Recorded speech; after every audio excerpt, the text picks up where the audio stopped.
Congratulations po! Congrats kay Maestro 21 TV! Congrats! Siya pong pinanghalpon na Ghost Reactor ngayong buwan po ng January 2024.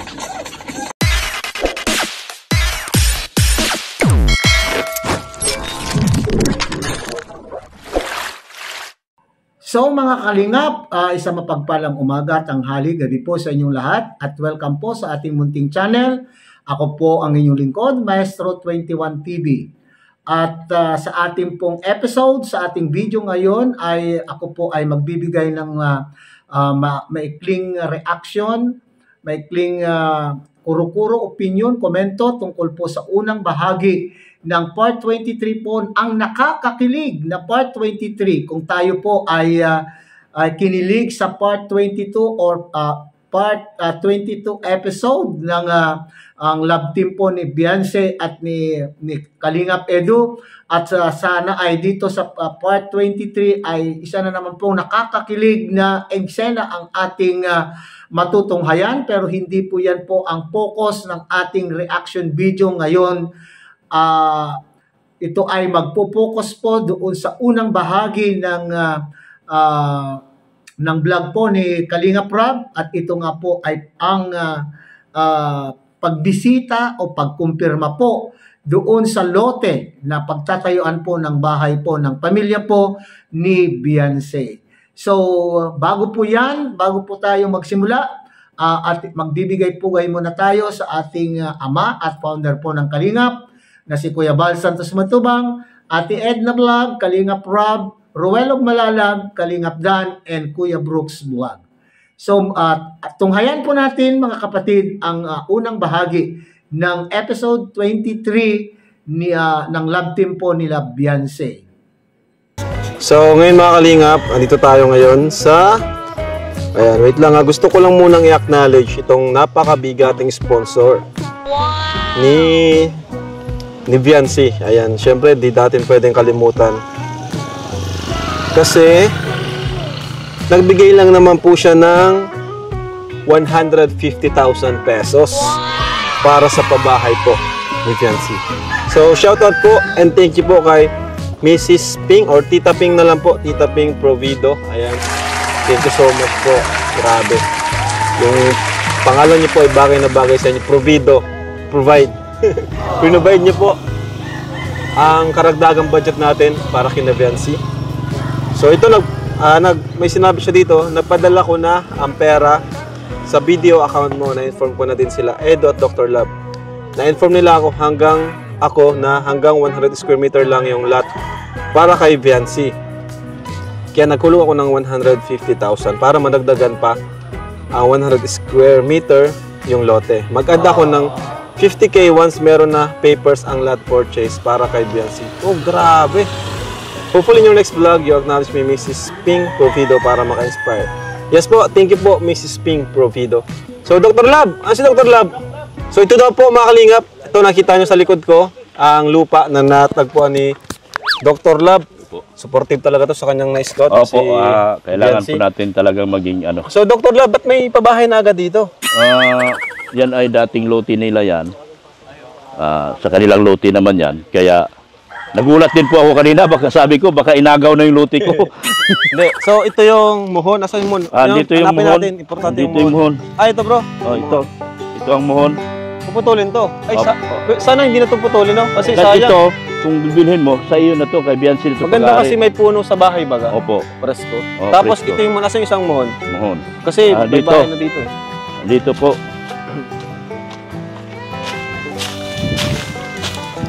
Nandito. Ayun! Ang laki! Oh, dito. Ilang square meter to?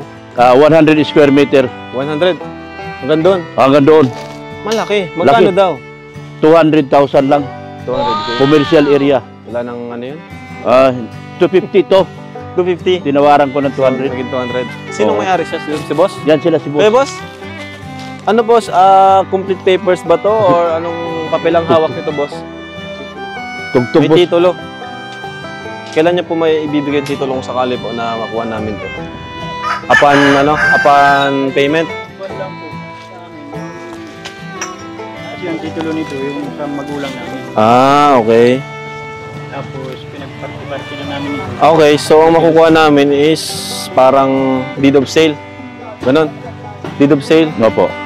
Pero yung titulo po, kailan makukuha? Sinusundo namin yung kapatid namin sa doon namin pwede makipag-utak. Yung isa ko kasi kakausap dito yung panganay nila. Pero okay naman po. Baka po magkaroon ng problema kung sakaling maano namin to. Sure po kayo? Wala pong problema? Wala sir.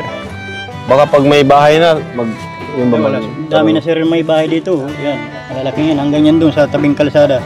Basta may deed of sale po, ano, saka may perbahan. Wala pong problema yun. Yan. At may video naman tayo, ano, so okay naman siguro ang usapan natin. Ano, right? So, maganda dito mga kalingap, tabing kalsada siya, oh. Ayan. Saka mas malapit siya sa daet. As in, sobrang lapit po sa daet. Kasi yung sa kanila, masalong-salong yun, ano? Malayo pa po yun. Lalo na kina Carla, sobrang layo nun, Tarum. Pero ito, malapit na po ito sa daet. Siguro mga 3 kilometers na lang, mga 4, ganyan. Daet na po.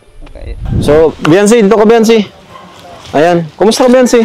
Ayos lang Kumusta yung pag sayaw-sayong si Biancy? At, syempre, gusto rin namin kunin or syempre, aware naman tayo na ito ay tulong na lamang sa atin, di ba? Kumbaga, kahit anong mangyari is dapat nating pasalamatan.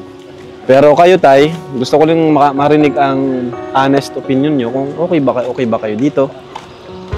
Okay po ito sa amin dito. Kahit Okay. sabi ko maliit lang na basta may anahan lang namin. Oo nga, eh, no? namin kasi malapit na din yung paalis kami dun at wala nang time para maging maarte Opo.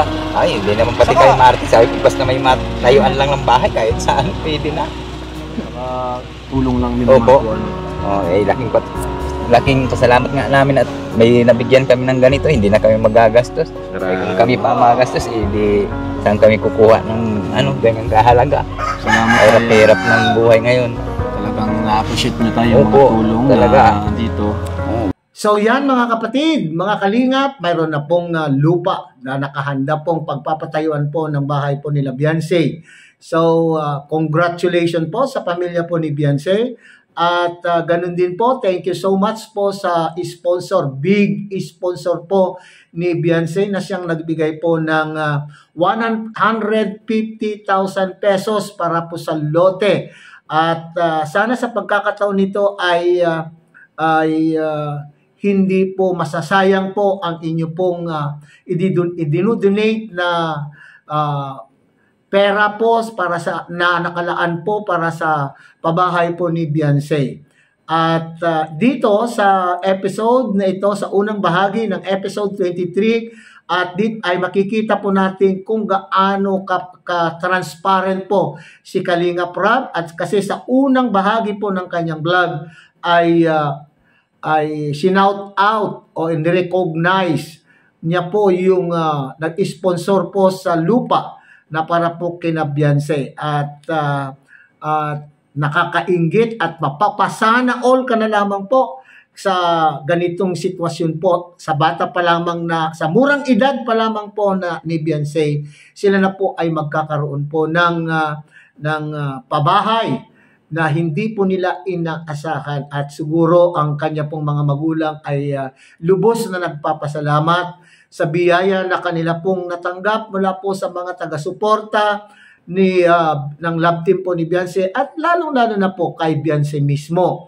At para naman po kina Biancy at ang kanya pong pamilya, sana po ay pahalagahan po ninyo kung ano pong ibinibigay po sa inyo at anumang biyaya na inyo pong tinatanggap mula po sa taga-suporta at nagmamahal po kahit sa inyong anak na si Biancy, at sana po ay mapahalagahan at maging mabuti pa rin kayo sa inyong kapwa at mapagpasalamat sa anumang biyaya na inyo pong tinatanggap.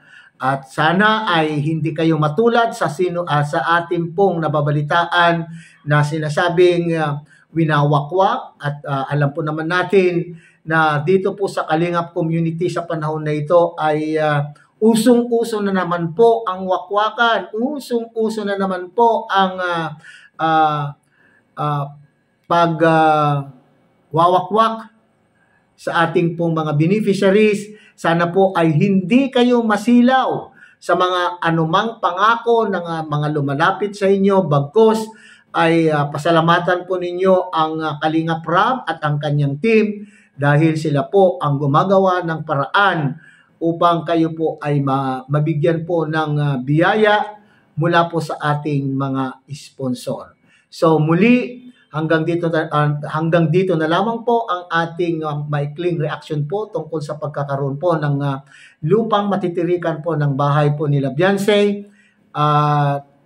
Sana ay tuloy-tuloy pa ang mga biyaya hanggang sa matapos po si Beyonce sa kanyang pag-aaral, at nang sa ganun po ay may aasahan po naman ang kanyang pamilya. Siyempre, alam po naman natin na hindi habang buhay ay nakasandal na lang po sila sa ating mga sponsor o sa kanila pong mga sponsor.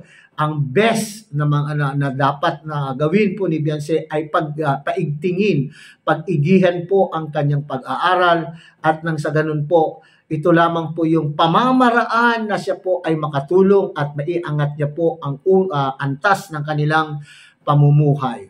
So muli, maraming salamat po sa mga sponsor, sa Kalingap Team po, lalo na po sa team po ni Kalingap Rab. At sana wag po kayong magsawang suportahan po ang mga upload ni Kalingap Rab, Kuya Bal Santos Matubang, Ate Edna Vlog, at ang ating pong mga Kalingap partners.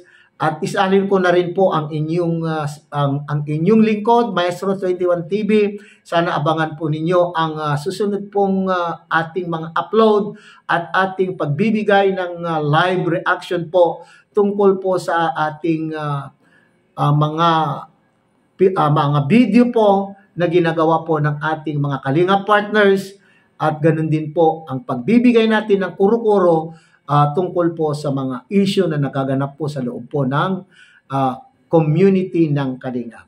Magandang gabi po at mabuhay po kayo.